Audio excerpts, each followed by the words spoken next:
どうも皆さんこんにちは。市川純喜です。本日の動画では僕が最近欲しいと思っているもの、欲しいものリストですね。久しぶりにちょっと紹介していこうかなと思います。あとは、最近ね、ちょこちょこ買い物をしていて、購入品の方も溜まっているので、それもちょっと軽く触れながらっていう動画にしようかなと思います。ちなみにですね、今日はこの白と黒のボーダー T に、90s のモスキーノのウールジャケットですね。装飾がついたウールジャケットに、パンツがバイタルのスラックスを合わせております。ということで軽くちょっと今日の服装を紹介させていただきました。本日もですね、ぜひ動画最後までよろしくお願いいたします。ということでですね、早速、僕がこれから狙っているものっていうのを一つずつ紹介していこうかなと思います。まずですね、一つ目に紹介する僕が欲しいと思っているアイテムは、サンローランのバイカーデニムになります。これは2013年の秋冬シーズンに出たアイテムで、エディ機のサンローランの中でも、結構名作のね、アーカイブとして名高いようなパンツになってるんですけれども、スキニーの流れがあり、ディオールの流れがありっていうものの中で、すごいやっぱ今流行ってると思うんですけど、これはね、もうずっと、てかやっぱ探してますね、ずっと。でね、これね、探す難易度が結構高くて、出てくるは出てくるんですけど、ちょっとね、竹上げされちゃってるものが多くて、やっぱどうしてもね、日本で売られてるスキニーとか細身のパンツって、竹上げされる宿命にあると思うんですけど、このね、サンローランのバイカーパンツも、竹上げされてるものが異常に多くてですね、フルレンで残ってるものを探すのがもうすごく難しい。っていうので、ずっと探してるアイテムにはなりますね。ディオールオムが今ちょっと若干高騰してて、ずっと値段がね、高い状態が続いてますけど、サンローランもちょっと段階的にこれから値段が上がっていきそうだなと思っていて、ちょっとできるだけ早めに買いたいなと思っています。やっぱね、このサンローランの合わせ、これはエディのディオールとかとは違って、レングスを溜めて履くような履き方じゃないと思うので、ワイラインっぽい合わせになるかなと思うんですけど、パンツの選択肢として持っておきたいなと思ってるアイテムです。サンローランのパンツはね、僕1個も持ってないので、これちょっと欲しいですね。ただサイズ感がわからなくて、結構細いんですよね、多分。結構細くて。スキニーを履いて痩せているからとはいえ、履ける中どうなのかっていう、そこがちょっと勝負なんですけど、やっぱずっとこれは欲しいアイテムですね。はい。で、2つ目に欲しいと思っているアイテムが、バレンシアガのパネルデニムですね。2018年の春夏シーズンで出た、こちらのアイテムなんですけど、これがね、ずっと欲しいなと思ってます。でこれはね、なんで欲しくなったかっていうと、ブレナン・ジョーンズっていうラッパーがいるんですけど、彼が、履いてて、それでね、すごい欲しくなっちゃったというか、ブレナン・ジョーンズを見て欲しくなっちゃったっていうアイテムですね。バレンシアガの数あるデニムの中でも、そこに行くんだというか、多分2018年とか2017年ぐらいのバレンシアガって、かっこよかったんですけど、絶妙に流行りきってない段階だったんで、着てる人がすごい少なかったりするんですけど、その中でもあそこのデニムを履くんだっていうのが、やっぱブレナン・ジョーンズはいいですね。そう、僕ね、ラッパー、US のラッパーとか、UK、US 限らずですけど、ラッパー結構紹介してると思うんですけど、ブレナン・ジョーンズは、アンダーグラウンドのっていう、カテゴライズされるラッパーの中でも、かなり好きなラッパーで、服装を、参考にやっぱしてますし、その彼の着用してるブランドとか着用してるアイテムとかを見て、インスピレーションもらうっていうことも結構あります。バレンシアガとかでね、よく着用してることが多いんですけど、SR スタジオっていうブランドがあって、ラフ・シモンズと昔コラボしてたスターリング・ルビーっていうアーティストがいて、その人がやってるブランドなんですけど、その SR スタジオとかも結構ブレナン・ジョーンズの影響で割と一部のその界隈ではすごい人気を得てるみたいな感じで、彼のスタイリングってすごいやっぱ独特で、いい意味でラッパーっぽくないというか、やっぱすごいおしゃれなんですよね。やっぱ彼自身がもともとモデル出身っていうこともあって、そのね、着こなし方とかもやっぱすごい上手いなぁと思ってますね。でね、やっぱブレナン・ジョーンズ周り、界隈ってすごいおしゃれな人が多くて、ブレナン・ジョーンズと、ちょっと今ね、離れ離れになっちゃいましたけど、エドワード・スケレトリックスとか、ビートメーカー、兼ラッパーなんですけど、ヘンリー・カバーとかあたりもやっぱすごいおしゃれだし、やっぱ彼ら、やっぱイケてるんですよね。あたりの界隈はやっぱすごいイケてて、そこはやっぱすごい好きですね。で、やっぱ最近はね、イケてるラッパーがやっぱすごく多くて、オーバーグラウンドのラッパーももちろん好きで見てるんですけど、やっぱアンダーグラウンドのラッパーが今やっぱすごい強いですね。ブレナン・ジョーンズ以外ですごく参考にしてるラッパーで言うと、あとピーズィとかはすごいかっこいいなと思ってますね。最近ね、すごい楽曲が当たって、こうググッとこう伸びていきそうな勢いがあるんですけど、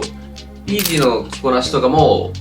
いい意味でラッパーっぽくなくて、すごい彼ならではの独特な着こなしとかが多いんで、めちゃくちゃ参考にしてますね。彼もブレナン・ジョーンズと一緒で、モデル出身のラッパーなんで、なんか最近多いんですよね、海外で。モデル出身のラッパーってめちゃくちゃ。モデル出身のラッパーやっぱイケてる人が多くて、ブレナン・ジョーンズとかもピージーもすごい若いんですけど、二人とも。やっぱあのあたりの台はすごいイケてますね。話めちゃくちゃ逸れちゃいましたね。この、バレンシアガのパネルデニムか。これは、種類がね、何種類かあって、アンダーカバーのエクスチェンジ機みたいな感じで、いろいろパーツがあって付け替えれるようなデニムになってるんですけど、ずっと探してますね。もともと玉数が少ないかなんかで全然出てこないんですけど、探してるデニムではありますね。サンローランに引き続きね、これもパンツなんですけど、やっぱね、パンツ類はすぐ見ちゃいますね。なんか、まあ、いくらあってもいいんでね、パンツは。このあたりとかすごい欲しいなと思ってます。あとは、この前の動画で、ドクロ系のアイテムが気になってるっていう話したと思うんですけど、アイドルタイムっていう、インスタでやってる小規模なブランドがあるんですけど、そこが出してるビーニがすごい欲しいなと思ってます。インスタでやってる小規模ブランドあるあるなんですけど、具体的なローンチのタイミングがわからなくて、ずっと貼ってるしかない状態なんですけど、ちょっと前に多分出してたっぽくて、そのビーニをちょっと欲しいなと思ってますね。まあ、アイドルタイムは結構その、Y2K ノリというか、昔の鬼系とかあのあたりっぽいノリを、今の時代にやってる面白いブランドなんで、すごく注目してるんですけど、ビーニー以外にも、そのドクロ柄のパーカーとか、そういったアイテムとかも出してて、まあ、そこはすごい注目してるというか、まあ、欲しいなと思ってるアイテムかなっていう感じですね。そうで、実はね、この動画を撮ってるのが、アイドルタイムが、アイテムを出す前の日に動画を撮ってるんですけど、そこでね、もしかしたらドクロ柄のビーニーを再販してくれるかもっていうので、ちょっと明日ね、見てみての確認なんですけれども、まあ、そこで買えたらラッキーっていう感じですね。であとは、欲しいアイテムで言うと、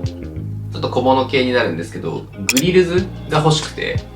こいつまたグリルズかよって感じなんですけど、前はね、それこそ矯正器具モチーフのグリルズを買ったと思うんですけど、矯正モチーフのグリルズはなんか他のブランドでも使われてましたね、結構。ウィリアム・パーマーだったかな。グリルズかっこいいなと思ってるんですけど、僕が欲しいのは、真っ赤なグリルズが欲しくて、ジェイデン・スミスがなんか真っ赤なグリルズをつけてて、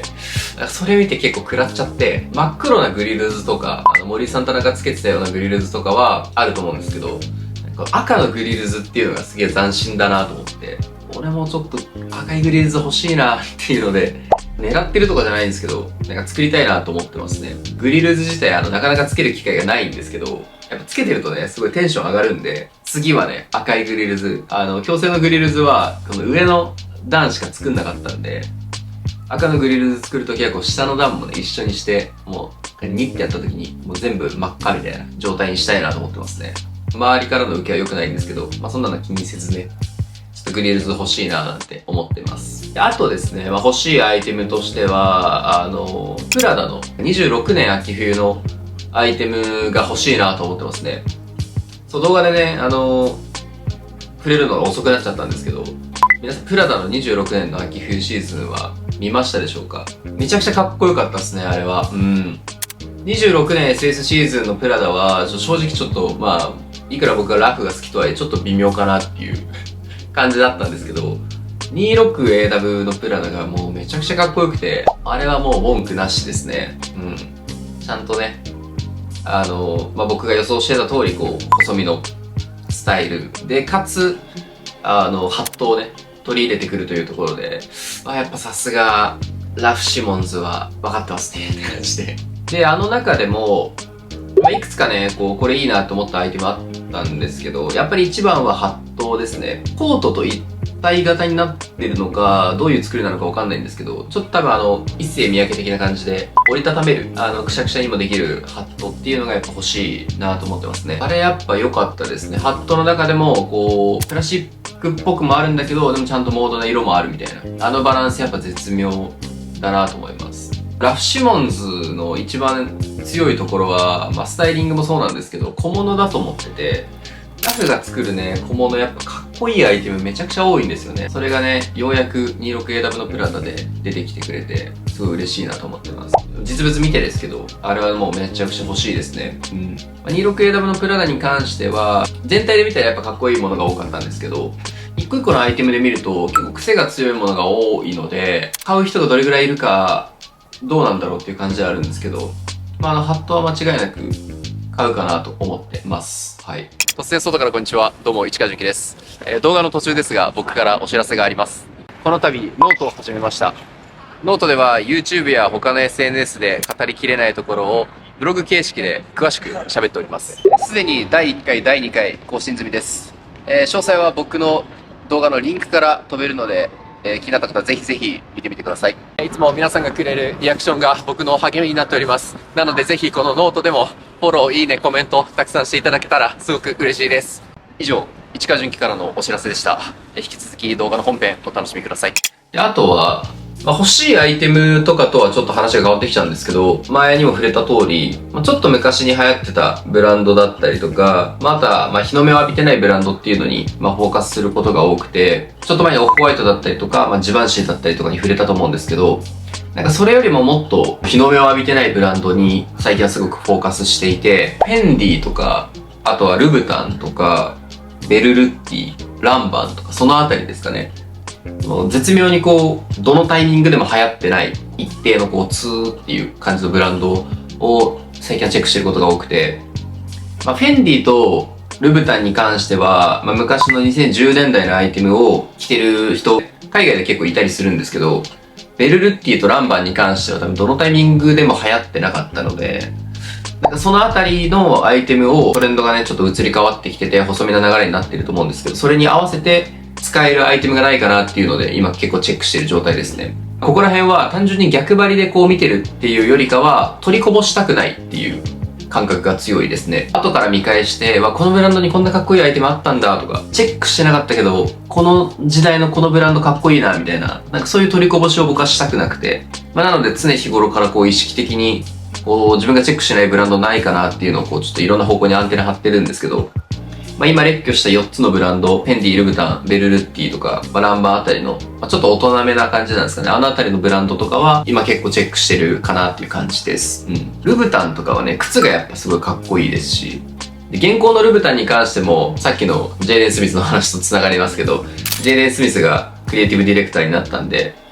どうなっていくのかっていうところで、ちょっと注目していきたいところではあるかなっていう感じです。今ちょっと昔のブランドばっかりにちょっとフォーカスしちゃってるんで、新しいブランドのにも触れていこうかなと思うんですけど、前の動画でも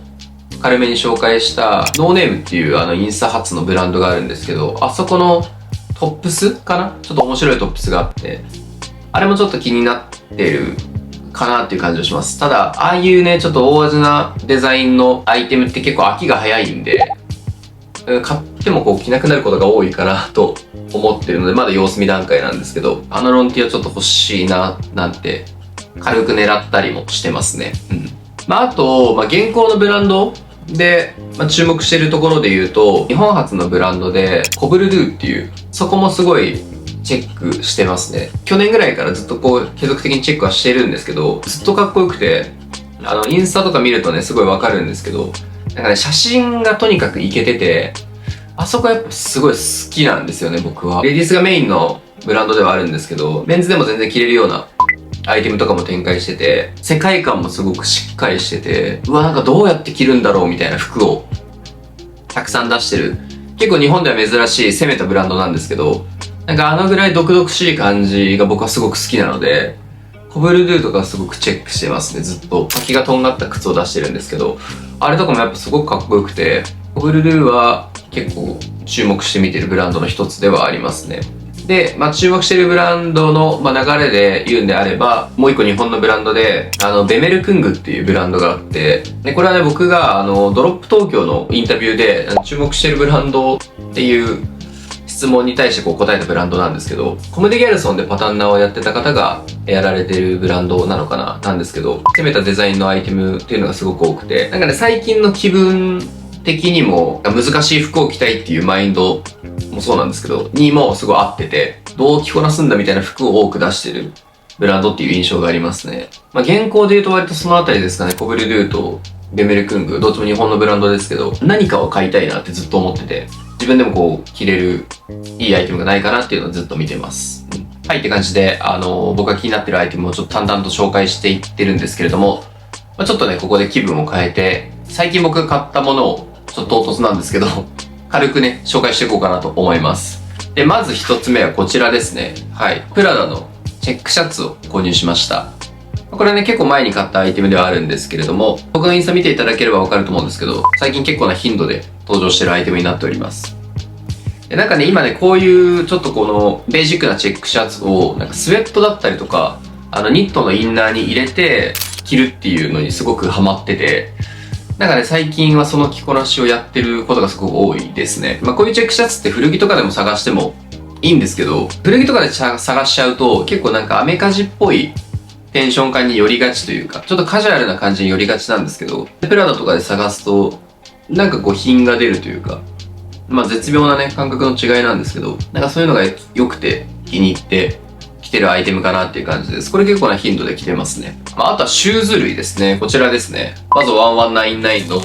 ビーズがついたこちらのブーツも購入しました。これはね、色が3色展開で出てたのかな。このベージュのカラーと、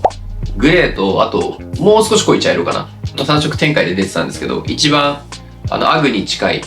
カラーのものを購入しました。シンプルにこう、細身のパンツのスタイリングに使えるブーツがずっと欲しくて、で、かつこの、アグっぽいテンションがあるブーツが、ずっと欲しかったので、それで買いましたね。普通のブーツだったら、問題なく合わせられるんですけど、この横にカラフルなビーズがついちゃってるんで、これがね、ちょっと着こなすのというか履きこなすのが結構難しいんですけど、どうにかこう試行錯誤しながら履いてるアイテムではあります。アグのロングタイプのブーツみたいに、こうやってね、折り返して、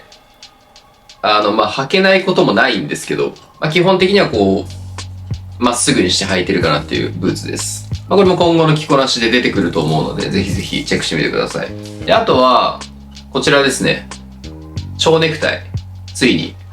買っちゃいました。これはね、別にブランドとかではなくて、蝶ネクタイずっと欲しいっていう話をしてて、やっと買いました。もちろん合わせるのがすごく難しいんですけど、合わせるのが難しいからこそ、こう、コーディネートにハマった時のテンションの上がり方がやっぱ違いますね。これに関してはまだ、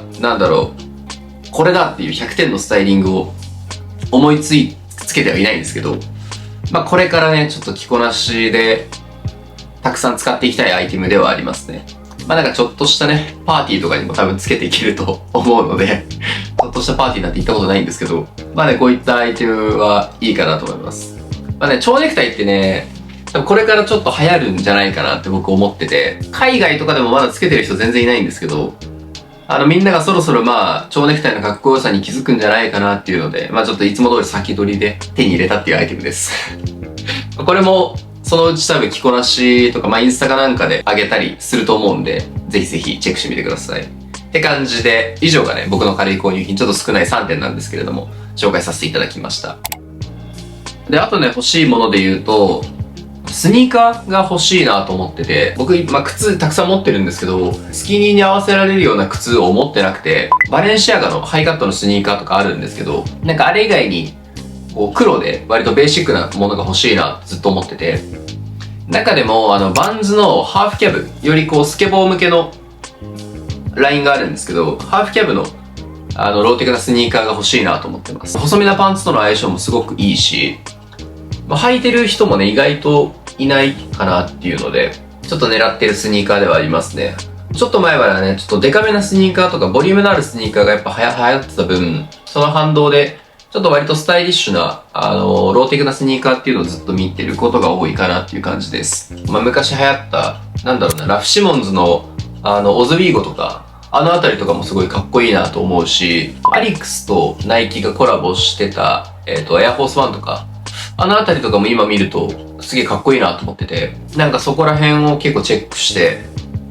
欲しいなと思ってますね。バンズのハーフキャブに関しては別にすぐ買えるので、多分この動画を出す頃には買ってるかなと思います。はい。あと他で言うとバッグ類とかはやっぱずっと探してますね、相変わらず。バッグの中でもリュックに関しては僕、2、3個持ってはいるんですけど、もう少し他の種類のリュックが欲しいなと思ってて、なんか迷彩柄のリュックとか、白系のリュックとか欲しいなと思ってますね。かっこいいリュックを出してるブランドが全然なくて、僕もずっと探してるんですけど、なかなかいいのに巡り合えてないですね。何かこういうリュックかっこいいよって知ってる方いたら、ぜひコメントで教えてほしいんですけど、そう、ずっとかっこいいリュックはここ半年ぐらい、夏からだからもう1年ぐらいか、もう1年ぐらいずっと探し続けてますね。うん。なかなかいいのに巡り合えてない現状です。バッグつながりで、サコッシュ、こうちっちゃいポーチも、並行して探してますね。これもね、前の動画でも、紹介しましたけど、ちょっとヤンキーっぽいね、何が入るかわからないポーチみたいなやつずっと探してて、まあ、現行ではね、あれ間違いなく作られてないんで、当然昔のね、2015、6年代ぐらいの時期のものを探してるんですけど、まあ、バレンシアガだったりとかグッチとか、まあ、シャネル、シュプリームあたりになるのかな、あのあたりをちょっとチェックしてますね。まあ、ただね、あれのやっぱ厄介なところとしては、こうスキニーだったりとか細身のパンツにあれを合わせて、で、かつこのローテクなね、スニーカーにちっちゃいポーチを合わせてしまうと、もういよいよもう、こっち系のあれに近づいてっちゃうんで、そこはちょっとこう、ファッションっぽく見せるのが難しいところではあるんですけど、でもなんかああいうちっちゃいポーチとか、結構今のスタイルのバランス感とやっぱ相性がいいので、あのあたりをこうどうにか取り入れて、ダサくならないようにかっこよくできないかなっていうのは強く意識してるところではあるかなと思いますね。シュプリームはなんかちょっと違う気がしてて、まあ、グッチ、ヴィトンのモノグラム系だったら、まあまだギリいけるのかな、なんかグレーベースでとかだったら、まあギリいけるのかななんて考えながら、ちょっと今ずっと探してるっていう感じですね。あとは、欲しいもので言うとスウェットですね。スウェットもずっと探してます。さっき紹介したね、チェックシャツのスタイリングにも繋がってくるんですけど、コンパクトめな、まあこういう今着てるようなアウターとかの下に、まあロンティをこういう感じで仕込むのでもいいんですけど、スウェットを仕込ませて、で、その下になんかチェックシャツを仕込ませるみたいな合わせをやってみたくて、だからタイトめなスウェットですね、も探してます。ブランドで言うと、昔のラフシモンズとか、ジバンシーとか、そのあたりになるのかなと思ってるんですけど、いい感じのサイズ感のスウェットがあればいいなと思ってます。現行のブランドとかでも、かっこいいスウェット、まあグラフィック系のスウェット出してるブランドって多分あんまなくて、まあ ERD とかはずっと出してますけど、それ以外ではほんと出てないかな。今のトレンドを追うというか、まあ今の気分に合わせるんだったらやっぱ昔のアイテムで見るべきなのかなと思ってます。まあちょっと待てばね、多分他の